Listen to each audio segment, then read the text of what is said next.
Okay, good morning. I'm calling this workshop to order at, I have 9:03 a.m.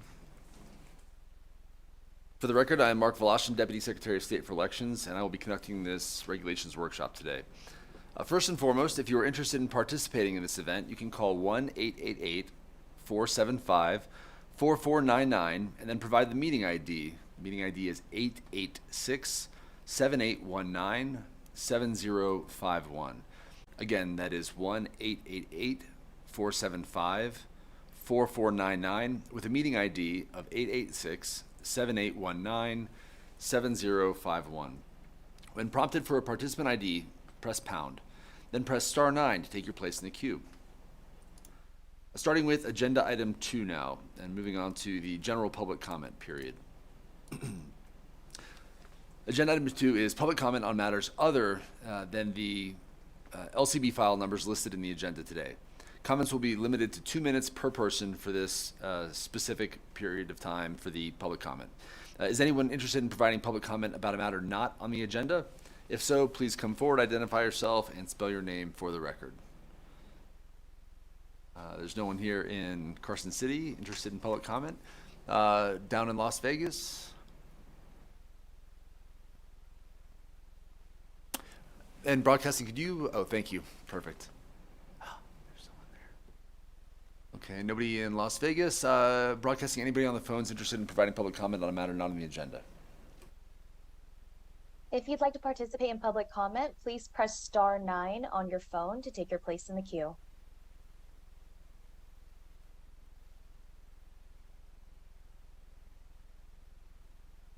The public line is open and working, however, there is no one willing to testify right now.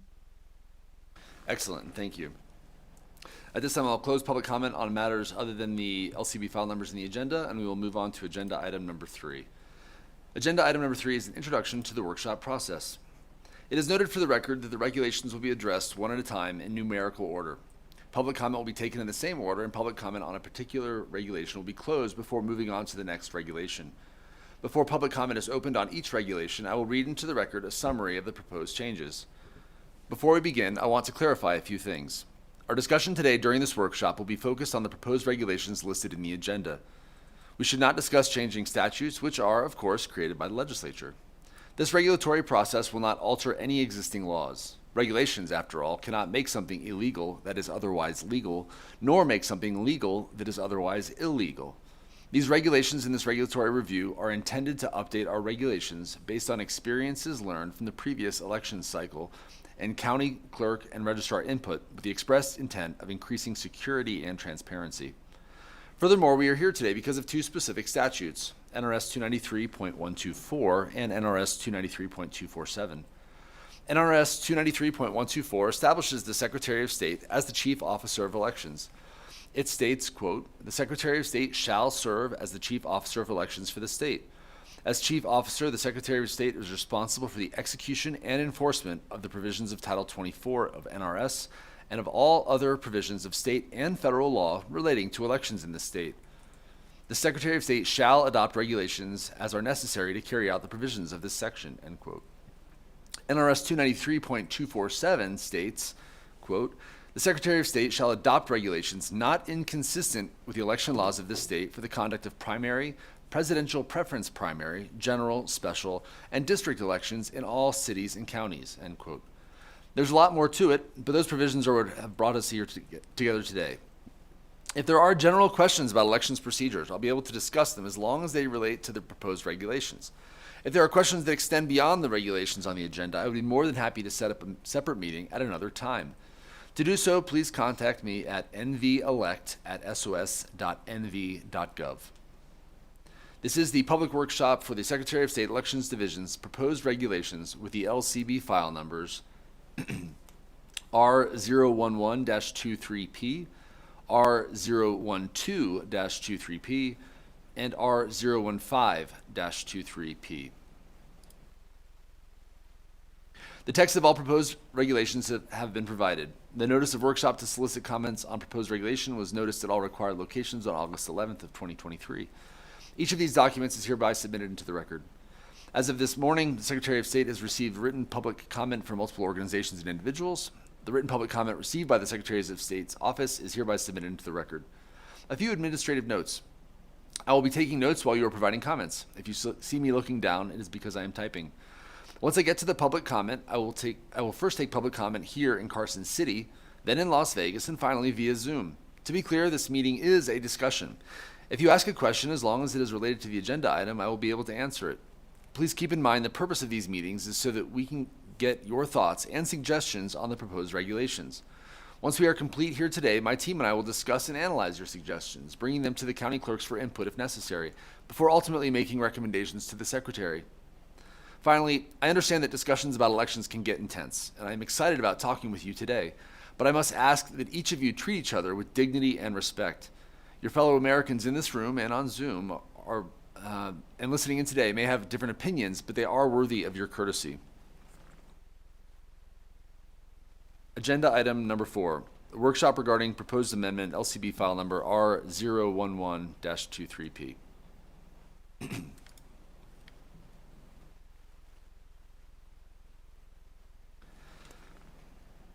Existing law requires the Secretary of State to adopt regulations for the conduct of elections.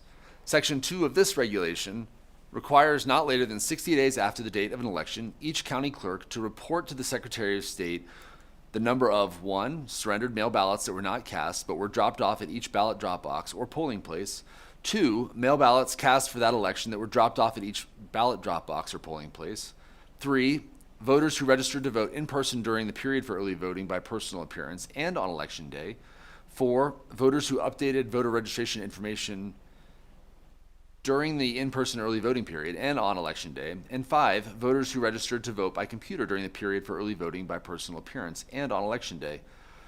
Existing regulations set forth for any risk-limiting audit conducted of the 2022 primary or 2022 general election. Excuse me. Section 3 of this regulation sets forth similar requirements for any risk-limiting audit conducted on or after January 1st of 2024. Existing regulations define the term vote center to mean a polling place established by the county or city clerk as applicable, where any person entitled to vote by personal appearance in the county or city as applicable may do so on the day of election. Section 4 of this regulation revises the definition of vote center to mean a polling place established by the county or city clerk as applicable, where any person entitled to vote by personal appearance in the county or city as applicable may do so during the period for early voting or on the day of the election. Existing regulations interpret the term polling place for the purpose of certain electioneering statutes to mean a place designated by the county or city clerk for the purpose of voting by personal appearance. Section 5 of this regulation revises the interpretation of polling place to include without limitation the location of a ballot drop box. Existing law sets forth various provisions relating to voting by mail ballot. Consistent with the changes made by Assembly Bill 321 of the 2021 legislative session, Sections 7, 8, 21, and 32 of this regulation eliminate obsolete regulations relating to voting by absent ballot. Existing regulations provide that if a recall or special election is called in any county and will not be held on the same day as certain elections, the Secretary of State will confer with the clerk regarding, if applicable, a plan for the security of ballots for early voting. Section 9 of this regulation requires such plan to include the security of ballots for early voting and on election day. Existing law requires the Secretary of State to allow a registered voter with a disability to apply for a ballot using a system of approved electronic transmission. Existing regulations require a local election official to provide a registered voter certain instructions depending on whether the registered voter will return the ballot by mail or approved electronic transmission. Section 10 of this regulation clarifies the instructions relating to returning a ballot by mail. Existing regulations provide that if a local election official sends a ballot to a registered voter with a disability, the local election official is required to cause a unique identification number to be included on the ballot. Section 11 of this regulation eliminates such a requirement. Existing regulations require on each voting day during the period for early voting by personal appearance, the county clerk to notify the Secretary of State by facsimile or electronic mail, 1, if the opening or closing of any permanent polling place was delayed, and 2, of the number of persons who cast ballots that day at each permanent polling place. Section 12 of this regulation instead requires the county clerk to notify the Secretary of State of such information by telephone or electronic mail. Existing regulations require county clerks to submit to the Secretary of State plans setting forth certain procedures, including the notification of the Secretary of State of the election results. Section 13 of this regulation clarifies that such election results include the results tabulated during the period for early voting and received on the day of the election. Existing regulations require that the county or city clerk, as applicable, prepare certain election supplies and equipment for each polling place. If the polling place is a vote center, the election supplies and equipment must include a means to print each sample ballot, which pertains to the election upon request. Section 14 of this regulation instead requires, if the polling place is a vote center, the election supplies and equipment must include a means to electronically provide such sample ballots.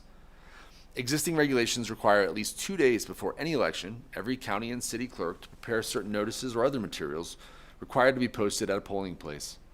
Section 15 of this regulation additionally requires at least 2 days before any election, every county and city clerk to prepare a notice relating to questions or concerns that a voter may have about a mechanical voting device.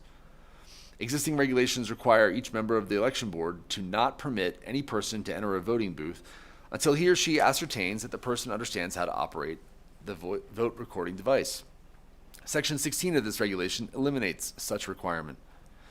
Existing regulations provide that after the close of voting on each day during the period for early voting by personal appearance and after the close of polls on the day of the election board must determine the total number of 1, persons who applied to vote and voted in person at the polling place, and 2, ballots cast at the polling place. Sections 17 and 18 of this regulation additionally require the election board to determine the total number of 1, mail ballots that were surrendered, and 2, mail ballots dropped off for processing by a mail ballot central counting board.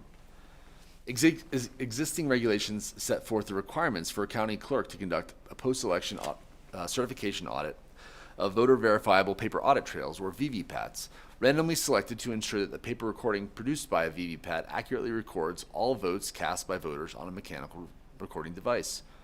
In conducting such an audit, the county clerk is required to randomly select a certain number of mechanical recording devices. Section 19 of this regulation requires that from each such mechanical recording device, the county clerk must select a vote to compare at random. Existing regulations require the county clerk to transmit the results of the post-election certification audit of the VVPATs to the Secretary of State within 7 working days after the date of the election. Section 19 provides instead that the county clerk must transmit the result of such audit to the Secretary of State within 9 days after the date of the election but before the canvass. Existing regulations require the county clerk or a designee thereof to inform any person whose name does not appear on a voter registration list as an eligible voter or who an election official asserts is not an eligible voter, not eligible to vote, of the ability of the person to cast a provisional ballot. Section 20 of this regulation additionally requires the county clerk or a designee thereof to inform such a person of the ability of the person to register to vote. Existing regulations establish certain requirements for a mail ballot central counting board, including the requirement for the board to sort and count mail ballots by precinct. Existing regulations further require, with certain exceptions, the county clerk to allow members of the public to observe the handling of mail ballots. Section 22 of this regulation, 1, clarifies that the mail ballot central counting board is required to account for all returned ballots on the record of mail ballots and place on the received mail ballots to place all the received mail ballots and the record of mail ballots into the container provided by the county clerk, and 2, requires the county clerk to allow members of the public to observe the handling of mail ballots if those members do not compromise the security or security of the mail ballots. Existing law authorizes the county or city clerk or the Secretary of State to assess a charge not to exceed the cost of printing for providing more than 50 applications to register to vote by mail in any 12-month period to a political party or other entity. Section 23 of this regulation provides that if the clerk or Secretary of State assess such a charge, the clerk or Secretary of State, as applicable, shall inform the person or group of the amount of the charge. Existing law requires, effective January 1st, 2024, the Secretary of State to establish and maintain a centralized top-down database that collects and stores information related to the pre-registration of persons and the registration of electors from all the counties in the state. The Secretary of State shall ensure that the database is capable of storing pre-registration information separately until a person is qualified to register to vote. Each county clerk shall use the database created by the Secretary of State to collect and maintain all records of pre-registration and registration to vote.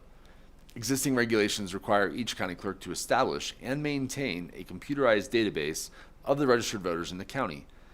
Sections 24 to 31 of this regulation, effective January 1st, 2024.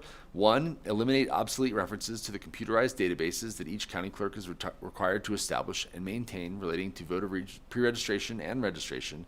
And 2. Require each county clerk to use the database established by the Secretary of State.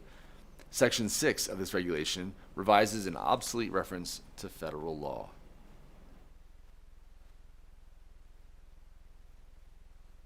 At this time, I will open public comment on proposed regulation R011-23P. First, we will start here in Carson.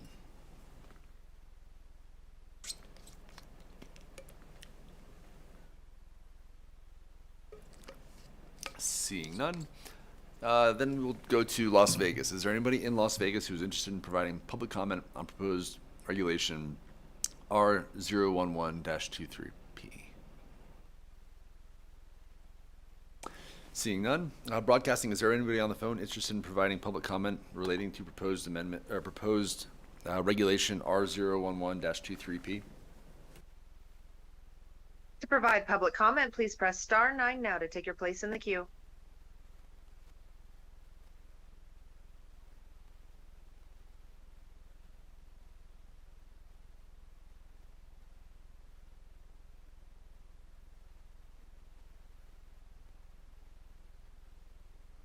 Good morning. My name is Ellen Gifford. I hope you can hear me all right. Yes, ma'am. We can hear you fine. We can hear you. Please proceed. It's okay? Hello? Yes, ma'am. Absolutely. We can hear you. Good morning, Hello? Ms. Gifford. Oh, okay. I'm so sorry. All right. Section 2 of this proposed regulation requires a count of the numbers of surrendered mail ballots for that election that were not cast but were dropped off at each ballot drop box. A surrendered ballot, if I'm correct, is a situation where a person received a mail ballot but is applying to vote in person, and according to the NRS, must surrender the mail ballot to the elections officer who marks it canceled. And then there's also an NAC that says a surrendered ballot is a registered voter who receives an absent ballot, and they may vote at a polling place if the registered voter surrenders the absent ballot to the county clerk or a designee thereof. So my question is, since surrendered ballots are surrendered and not dropped off at a ballot drop box, I don't know how this statute can be applied. That's my first question. And then Section 4 has a definition that's been around for a while for results cartridge. And I know you're going to address that in R012, and I've got testimony on it there. But I just would like you to note, if you would please, that the definition in R011 is, to me, much more clear. And then Section 5 amends NAC 293015 so that the term polling place is, as used in statutes that address electioneering, includes ballot drop box locations. I just wanted to mention that there's another NRS that also addresses electioneering. It's 293C36. Should that be also included in your regulation in the list of statutes that address electioneering? And thank you. Thank you, Ms. Gifford. Yes. Let's see here. To start, required count of surrendered ballots. So you are right. In the nature, really the purpose, the intent behind this proposed regulation, the idea of trying to count those surrendered ballots, I think as you've mentioned before and we've talked about, right, While voters who receive a mail ballot and who do not intend to use it are required to either bring it in and drop it off when they and surrender it when they are going to vote in person, or sign the affidavit that they're not going to cast that ballot. In some cases, again, depending on the polling location, it may be a box specifically designated for those surrendered ballots. At the end of the day, though, what we're looking for here, the reason behind it is we're trying to gather information about how many ballots were in fact surrendered. One might think that if you added up the number of votes that were cast in person and then subtracted from that the number of affidavits that were signed, then you would have, in effect, the number of surrendered ballots. But it's not always the case, and we're trying to get clarity on that to make sure that again, voters are, in fact, either turning in their sample ballot or signing that affidavit. Part of the reason that there is that discrepancy, we've had voters shred their ballots at home and bring in a small pile of paper, or even, frankly, ashes, so that it's not a perfect one-for-one. But the hope here is to gain more insight into the nature of how our voters are voting, so that we can, again, be prepared to provide information to the legislature for more informed decisions as we look to future legislative sessions. In regards to the definition of results, the results cartridge, I appreciate the comment. Your comment that specifically that Section 4 has what you believe to be a more clear definition of results cartridge when compared to R012. We'll take that back and look at that as well. And then lastly, your recommendation about adding in NRS 293C as a reference in Section 5. When we speak about electioneering, let's see, I think I know what you're talking about as well, and we'll certainly look to add that in. It is all-inclusive ultimately, but I think you're right. If the intent is to have regulations that are more clear than not, adding in the appropriate statutes when possible only makes it easier for folks to understand when they read through the regulations and the statutory references. So I do appreciate your comments. Thank you. Do you have any follow-up questions in that regard? Well, I guess we're probably going to cover that tomorrow when we talk about a wonderful new NAC for surrendered ballots. But we'll talk about that tomorrow, I guess. I'm thinking that there might be a whole lot of confusion on some people's part when we talk about putting surrendered ballots in a ballot drop box rather than in a bag that's marked canceled. But we'll talk about that tomorrow. Thank you very much. Oh, I understand, and I think I'll take a note on that and review the language as well, because you're right. It's not that we're putting surrendered ballots into a mail ballot drop box as defined for a cast ballot. So I'll see if there's not a way that we can clarify. I do know, again, depending on the polling location across the state, there is some variance.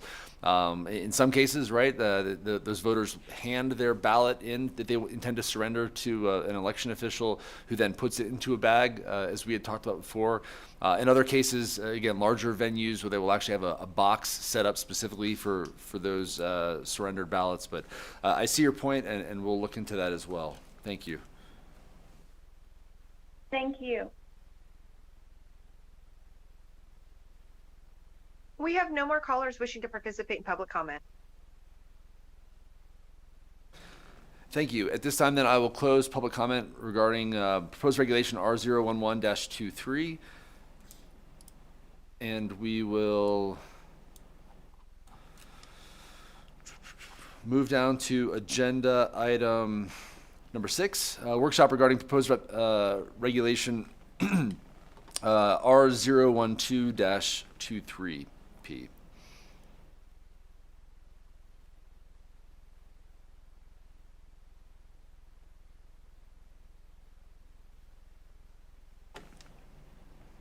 Existing law requires the Secretary of State to adopt regulations for the conduct of elections in the state, which must include regulations prescribing 1, the procedures to be used to ensure the security of the ballots, 2, the procedures to be used to ensure the security and accuracy of computer programs and tapes for elections, and 3, the procedures to be used for the testing, use, and auditing of a mechanical voting system.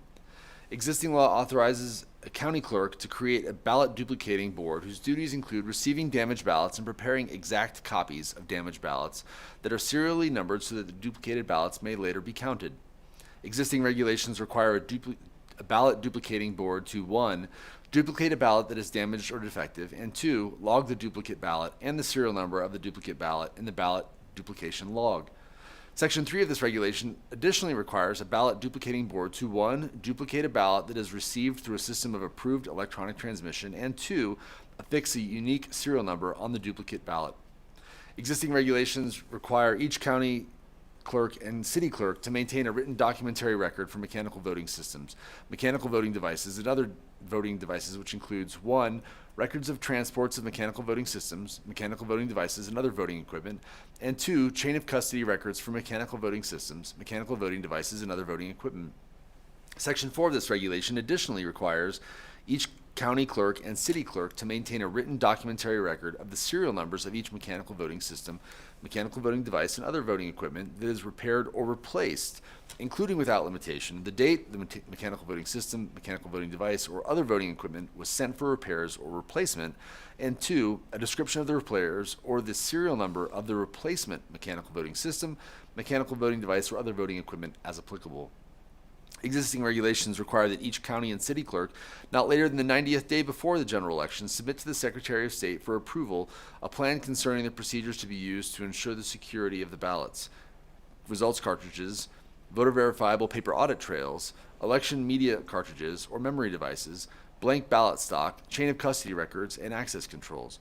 Section 5 of this regulation eliminates the requirement for the plan to 1. Identify the person who's responsible for transporting the ballots, results cartridge, and VVPAT from the polling place to the central counting place, and 2. Include the time allotted for travel from the polling place to the central counting place. Existing regulations define results cartridge to mean a cartridge which contains the electronically recorded ballots cast during an election and from which the ballots are tabulated. Sections 1 and 2 of this regulation revise the definition of results cartridge to mean an election media cartridge or memory device which contains the electronically recorded ballots cast during the election and from which the ballots are tabulated. Existing law requires a copy of each election computer program to be filed with the Secretary of State at least 1 week before an election. Existing regulations require the copy of each election computer program to be delivered by certified mail to the Secretary of State. Section 6 of this regulation, 1, revises the definition of election computer program to include firmware, and 2, eliminates the requirement for a copy of each election computer program, eliminates the requirement that a copy of each election computer program must be delivered by certified mail. Existing regulations require a county clerk to randomly select 2 barcodes for each paper record printed by a VVPAT to audit the paper record printed by the VVPAT, if the county uses barcodes on the paper printed by the VVPAT to verify the ballots on a mechanical recording device. Section 7 of this regulation additionally requires the county clerk to randomly select 2 QR codes for each paper record printed by the VVPAT to audit the paper record printed by the VVPAT, if the county uses QR codes on the paper printed by the VVPAT to verify the ballots on the mechanical recording device. Existing regulations require each county clerk to conduct a post-election audit of certain mechanical recording devices to verify that the operating systems installed on each mechanical recording device used in the election are the operating systems that were certified before the election. Section 8 of this regulation requires each county clerk to perform such post-election audit not later than 30 days after each election. At this time, I will open up public comment on proposed regulation R012-23. And we will start here in Carson City.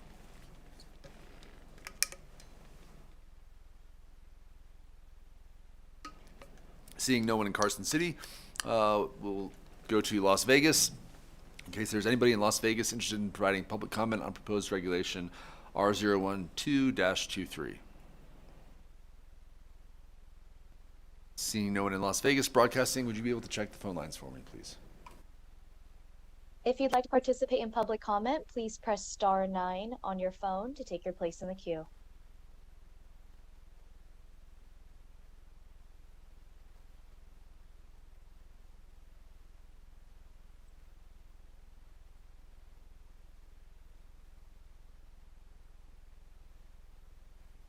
This is Ellen Gifford again, and now we can talk about that definition of results cartridge.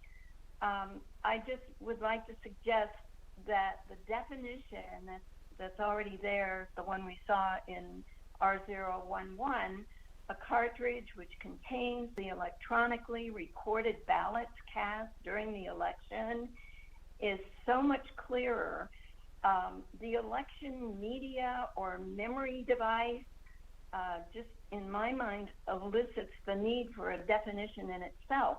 Media, to many people, conjures up internet, television, that sort of thing.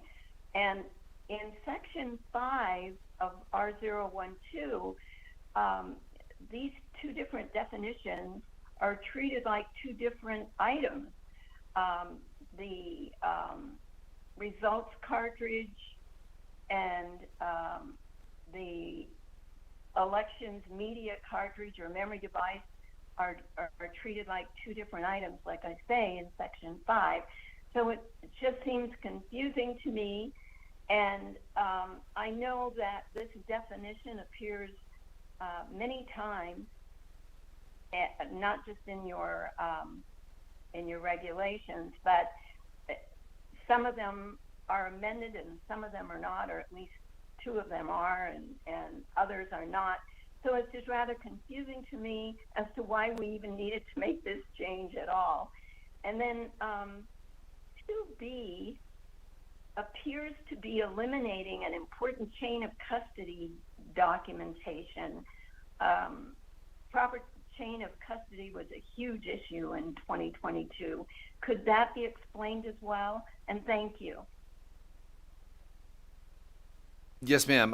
First, I couldn't hear the second part you had said after the section about the part about section 5, the chain of custody portion. You said you had questions on as well. I'm sorry, I couldn't hear you exactly.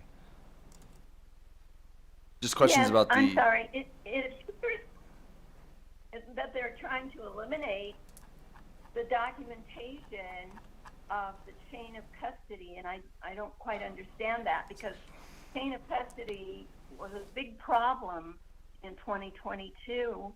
So why would they not eliminate that documentation? Was that clear? Yes, ma'am. I'm sorry. I see it was here in section 5. I apologize. So yeah. So first and foremost, your comments about the definition. Pull that back up. So part of the reason for the change, it actually, again, is a little bit nuanced, but from an election official standpoint, again, we devil's in the details, and the goal certainly is to make it more accurate than not. A results cartridge is a specific term to an archaic type of voting system that isn't used anymore. So that was something that was a little bit legacy, that while someone could argue, and I think you did quite well, that from a general standpoint, like results cartridge, is that really all that different maybe in the common vernacular for like a thumb drive or other type media. Again, those of us who have seen and worked with, or at the very least, perhaps saw them in a museum or something, because results cartridges just aren't used anymore. That was part of the impetus for us wanting to update it. The idea of changing it to electronic medium or elections media cartridge or memory device makes it, frankly, a little bit more accurate given the technologies that are used nowadays. And again, it doesn't necessarily, I think, mean that a results cartridge, specifically, if we didn't change it, would it eliminate the ability for someone to use it or for us to use machines with that? No, I don't believe so. This was really just an attempt to clean it up to make it a little bit more accurate given the technologies that we use today. But I understand your concerns too about making sure that there's consistency across the board, so we'll certainly review that as well to make sure that any location that does reference one of these terms, that they are uniform across the board. And then in regards to the section in section 5, let me get down there real quick. Section 5, subsection 2, where we are removing subsections C and D. Specifically, it says the requirement here was to identify the person who is responsible for transporting the ballots, result cartridges, and VVPATs from the polling place to the central counting place, and including the time allotted for travel from the polling place to the central counting place. I'll start with the subsection D first. The requirement to include the time allotted for travel from the polling place to the central counting place was one that, as the number of voting locations we have across the state continue to increase to make it more accessible for voters, the requirement for clerks to sit down, look at the different locations, try to calculate based on speed limits, potential traffic, and those sorts of things, it seemed to be a little bit of a mathematical drill that frankly added to workloads and really wasn't frankly necessary. Nowadays, again, from using some sort of like a Google Maps type of application, you can estimate and see pretty quickly how long it takes somebody to get. And I will tell you, our county election officials do that as part of their scheduling. They understand very clearly if you have this many locations and this is the team that are going to these locations to pick up those items, it's not, we'll go visit 2 of them and hopefully we'll see you tomorrow. It's this takes 1 hour for the trip. I will see you in 1 hour. And then you can come back and go on your break, those sorts of things. But having that requirement in regulation, again, and recognizing that our regulations, carry the weight of law, it seemed a bit needless, a little archaic, and then, frankly, was a requirement that I think was a bit burdensome, which is part of the reason that it was recommended to be repealed. The portion before that in subsection C, identifying the person who's responsible for transporting the ballots, results cartridges, VVPATs from the polling place to the central counting place. I understand your concerns as well, and I will tell you that chain of custody continues to be, for all of us, an extremely important thing. What we've realized, though, also was that, very similarly, while many of our county election officials have the ability to schedule and have reliable teams that do this sort of function at the county level, the reality is that it's not perfect. Some folks show up late. Some folks are sick or cancel last minute who have committed to being an election board officer or a poll worker. And as a result, there may be a need to, in kind of an ad hoc manner, grab an additional staff member or somebody else to have go conduct this trip to go pick up the items and bring them back. The vast majority are, in fact, scheduled. The vast majority are known by name, tracked and recorded at the county level, because, again, just like you and I feel that chain of custody is extremely important. Again, it's the same for the county election officials. But again, identifying the specific person who's responsible. Reality is, if 2 people today may have to get pulled over to do something else of a higher priority at the county level, and this provision essentially limited their ability to be flexible, which wasn't ideal. So hopefully that adds a little bit more clarity. Again, I think you will find that at the county level, again, not only, as I just mentioned, is the chain of custody procedures extremely important, but also, again, the ability to schedule is something that is still done to the absolute best of their ability, without that sort of perfect 100% sort of list as this provision suggests. Does that help explain?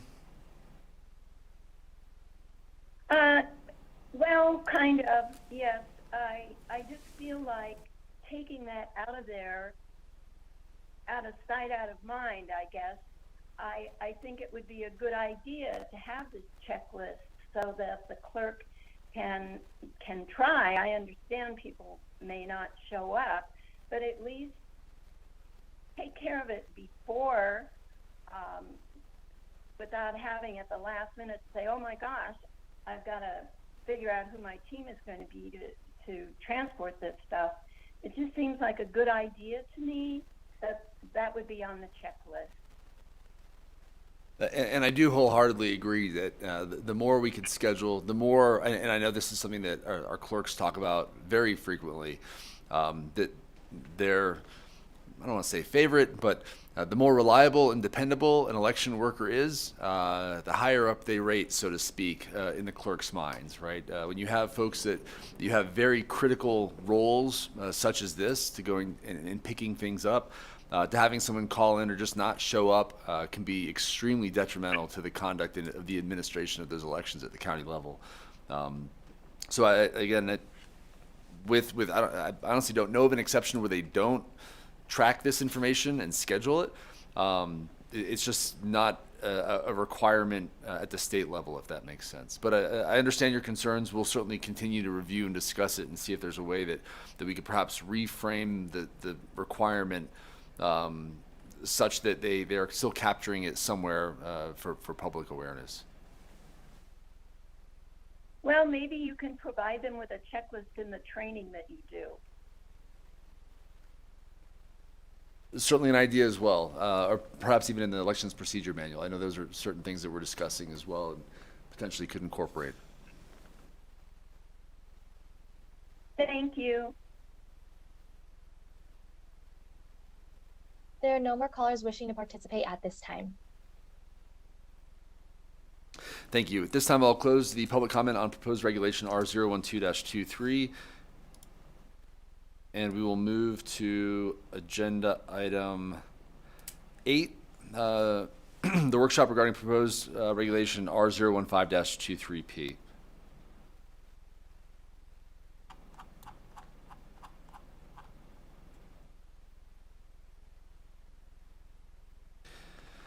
Existing law sets forth various provisions relating to voting by mail ballot.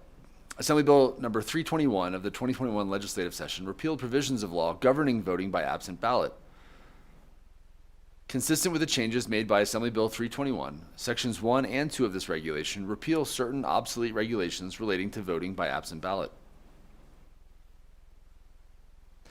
At this time, I will open up public comment on proposed regulation R015-23P, and we will start here in Carson City. Seeing none in Carson City, we will go to Las Vegas to see if there's anybody interested in providing public comment on proposed regulation R015-23P. Seeing none broadcasting, could we please go to the phones? To provide public comment, please press star 9 to take your place in the queue.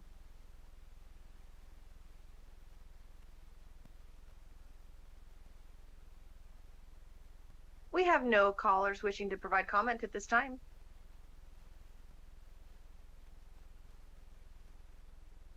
Okay, thank you. At this time, then, I will close public comment on proposed regulation R015-23P.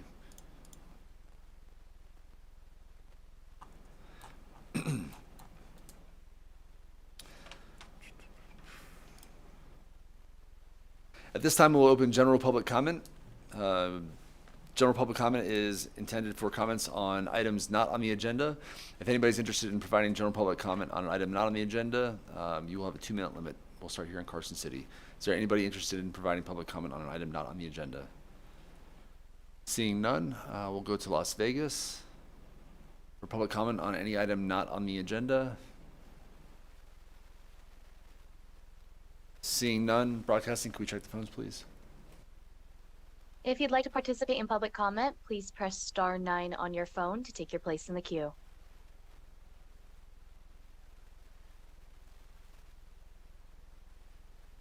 There are no callers wishing to participate at this time. Excellent. Thank you. Then in that case, at this time, I will close public comment on items not related to the previously listed LCB file numbers. Please note that the Secretary of State may propose additional amendments following consideration of today's testimony and any further written comment from the public. To ensure that you receive a copy of the amendments in advance of the adoption hearing, I would encourage you signing up for the e-Notify through the Secretaries of State website at nvsos.gov. If you have any problems, please contact our Elections Division at 775-684-5705. That's 775-684-5705, or via email at nvelect@sos.nv.gov.